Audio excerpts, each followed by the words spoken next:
తుళ్ళూరు మండలంలో 6 గ్రామాలకు కొంతమంది రైతులకు సంబంధించినటువంటి వ్యవసాయ పంటల్ని నిప్పు పెట్టి ధ్వంసం చేసినటువంటి సంఘటన, అలాగనే మోటార్ షెడ్స్ నిప్పు పెట్టినటువంటి సంఘటన తమందరికి తెలిసిందే. ఈ సంఘటన జరిగిన వెంటనే మంగళగిరి మండలంలో జరుగుతున్నటువంటి పరిణామాలు ఒకసారి చూసినట్టయితే ఈరోజు ఆ ప్రాంతానికి సంబంధించినటువంటి సుమారు 200 మంది రైతులు వైఎస్ఆర్ కాంగ్రెస్ పార్టీ అధ్యక్షులు జగన్మోహన్ రెడ్డి గారిని కలుసుకొని వారి ఆవేదన అంతా చెప్పడం జరిగింది. వారు చెప్పినటువంటి విషయాలన్నింటినీ ఈరోజు గౌరవనీయులు మన ఆంధ్రప్రదేశ్ గవర్నర్ నరసింహన్ గారికి రిప్రజెంట్ చేయడానికి ఈరోజు గుంటూరు, కృష్ణా, అలాగనే ప్రకాశం జిల్లాలకు చెందినటువంటి శాసనసభ్యులు, రైతు ప్రతినిధులు, ఇతర ప్రజాప్రతినిధులు కలిసి రిప్రజెంట్ చేయడం జరిగింది. దీంట్లో అతి ముఖ్యమైన కంటెంట్ ఏంటంటే,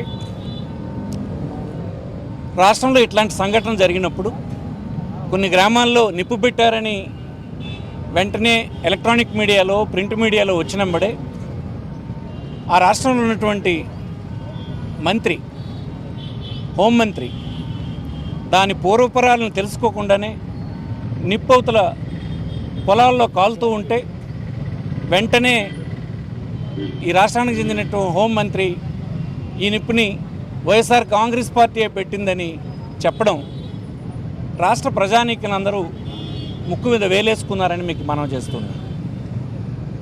ఎప్పుడైనా ఏదైనా సంఘటన జరిగితే స్వయానా హోమ్ డిపార్ట్మెంట్కి చెందినటువంటి మంత్రి, పోర్ట్ఫోలియోకి చెందినటువంటి మంత్రి సార్ సంఘటన మీద దర్యాప్తు జరిపిస్తామని చెప్పకుండా, ఎలాంటి విషయాల్ని తెలుసుకోకుండా ఒక రాజకీయ పార్టీ మీదో, ఒక రాజకీయ అధ్యక్షుడి మీదో నెట్టవేయడం అనేదే ఇందులో చాలా విచిత్రమైన విషయమని ఈ సందర్భంగా మీకు మనవి చేస్తున్నాను.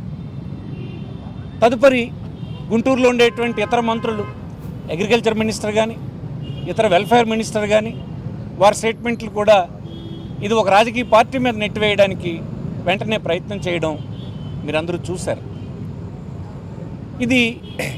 దీని ద్వారా ఏం మాకు అర్థమవుతుందనంటే, ఆ ప్రాంతం వచ్చినటువంటి రైతులు చెప్పినటువంటి విషయాన్ని చూసినప్పుడు ఆ గ్రామాల్లో రాజధానికి భూమి ఇవ్వడం అనేది స్వచ్ఛందంగా మేము ఇవ్వలేమని చెప్పినారు కనుక వారిని కేసుల్లో ఇరికించి అల్లరి చేసి బలవంతంగా వారి చేత భూములు తీసుకోవాలన్నటువంటి ఒక ఎత్తుగడ ప్రభుత్వం పోలీసులతో చేయిస్తుందన్నటువంటిది ఈ సందర్భంగా మాకు అర్థమవుతూ ఉంది. ఈ విషయాన్ని ఆ గ్రామాల నుంచి వచ్చినటువంటి రైతులు స్పష్టంగా వైఎస్ఆర్ కాంగ్రెస్ పార్టీ అధ్యక్షులకు చెప్పడం జరిగింది. ఈ విషయాన్ని యథాతథంగా గవర్నర్ నోటీస్కి తీసుకురావడం జరిగిందని మీకు ఈ సందర్భంగా మనవి చేస్తుంది. ఈవేళ మా పార్టీ ముఖ్యంగా గవర్నర్ గారిని కోరినప్పుడు ఒక హైకోర్టు సిట్టింగ్ జడ్జి చేత మొత్తం ఎపిసోడ్ మీద జ్యుడిషియల్ ఎంక్వైరీ జరిపించాలని విజ్ఞప్తి చేయడం జరిగింది. ఇది మసిబూసి మారేడుకాయ చేసి దీంట్లో దోషులు ఎవరో తేల్చకుండా, ఏ ఆబ్జెక్ట్ కోసం చేశారో అన్నటువంటి తెలియనివ్వకుండా చేయాలన్నటువంటి ప్రయత్నం చాలా సిగ్గుసేటని మనం చేస్తూ ఉన్నాం. ఎప్పుడైనా స్వయాన పోలీస్ మంత్రే ఇది ఒక రాజకీయ పార్టీ చేసిందని చెప్పిన తర్వాత ప్రభుత్వం దర్యాప్తుకి ఆదేశిస్తే దాని ఏం ప్రయోజనం ఉంటుందని ఈ సందర్భం మనం చేస్తున్నాం. స్వయాన మంత్రే ఒక కంక్లూజన్కి వచ్చిన తర్వాత, అతను ఇన్వెస్టిగేట్ చేసినట్టుగా చెప్పిన తర్వాత, తన ఆధ్వర్యంలో పనిచేసినటువంటి ఉద్యోగులు, పోలీసు దానికి భిన్నమైనటువంటి దర్యాప్తును జరిపించగలరా అని మేము అడుగుతూ ఉన్నాం. ఎప్పుడు ఇలాంటి సిల్లీ థింగ్స్ ఇంతకుముందు ఎప్పుడు మేము చూడలేదు. ఈనాడు ఇలా జరుగుతుంది. దీని అంతటికీ ఆబ్జెక్ట్ ఏంటి? దేశంలో అత్యున్నతమైనటువంటి చట్టం ఉంటుండగా ల్యాండ్ ఎక్విజిషన్ కోసం ఆ చట్టాన్ని ఉపయోగించకుండా మీరు ఎలా భూమి సేకరిస్తారంటే ఎవరికి బలవంతం పెట్టమని వారికి చెప్పి ఈవేళ భూసేకరణలో బలవంతం చేసి రాత్రులు వారికి పోలీస్ స్టేషన్లకు తీసుకుపోయి ఈ దేశంలో అందరికీ కడుపు నిండా తిండి పెట్టినటువంటి రైతాంగాన్ని పోలీస్ స్టేషన్లో పెట్టడానికి ఈ ప్రభుత్వాన్ని ఎన్నుకున్నారా ప్రజలు? కరెక్ట్ కాదు కదా ఇది. 365 రోజులు పొలంలో ఆరుగాలం కష్టపడి తన రక్తాన్ని చెమటగా చిందించి మనందరికీ కూరగాయలు ఆహారపు గింజలు పండించేటువంటి రైతాంగాన్ని ఈవేళ మీరు అర్ధరాత్రి పోలీస్ స్టేషన్లు తీసుకుపోతున్నారే, జోబు దొంగల మాదిరి వాళ్ళు హింసిస్తున్నారే, వీధుల్లో అవమానిస్తున్నారే, ఆ గ్రామాల్లో కర్ఫ్యూని విధించినారే. ఇదేనా మీరు రైతుల పట్ల చూపించినటువంటి ప్రేమ, అభిమానం?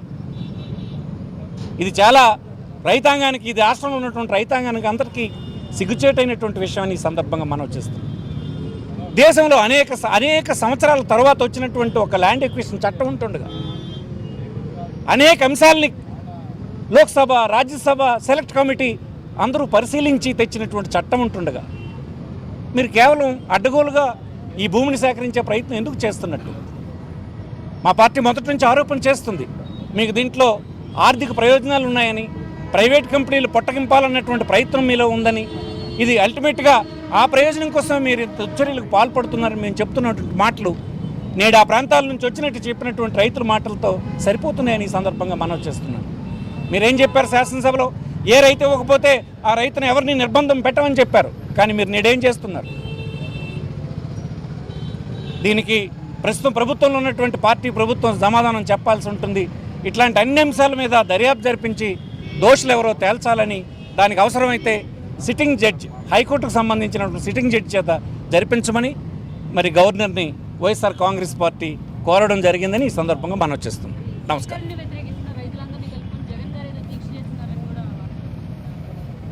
అది లేదమ్మా, ఫార్మర్స్ సంబంధించినటువంటి సమస్యల మీద ఈ నెల అంటే జనవరి 31,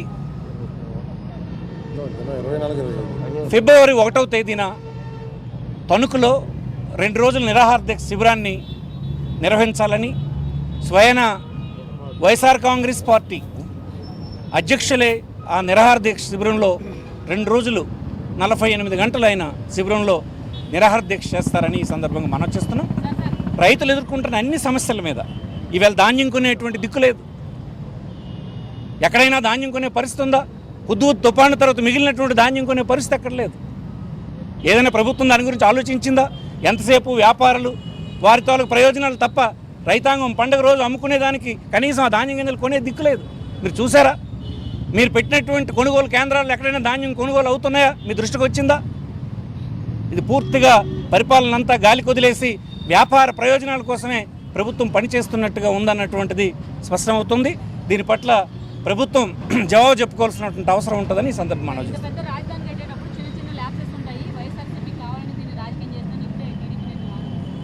వైఎస్ఆర్ కాంగ్రెస్ పార్టీ ప్రధానమైన ప్రతిపక్షం. ఈ రాష్ట్రంలో ఇబ్బందులు పడుతున్న ఏ ప్రజానీకం తరపునైనా రిప్రజెంట్ చేయడానికి ప్రధానమైన ప్రతిపక్షం ఎప్పుడు అందుబాటులో ఉంటుంది. ప్రజాస్వామ్యంలో ప్రధాన ప్రతిపక్షానికి ఉండేటువంటి బాధ్యత అది. దానికి ప్రత్యేకమైన కామెంట్ చేయాల్సిన అవసరం లేదు. ఇబ్బందులు పడుతున్న ప్రతి వారి తరఫున నిలబడడానికి వైఎస్ఆర్ పార్టీ ఎప్పుడు ఈ రాష్ట్రంలో అందుబాటులో ఉంటుంది. మా బాధ్యతను మేము నిర్వర్తిస్తున్నాం. దీనికి జవాబు చెప్పుకోవాల్సినటువంటి అవసరం పాలకపక్షానికి ఉంటుంది.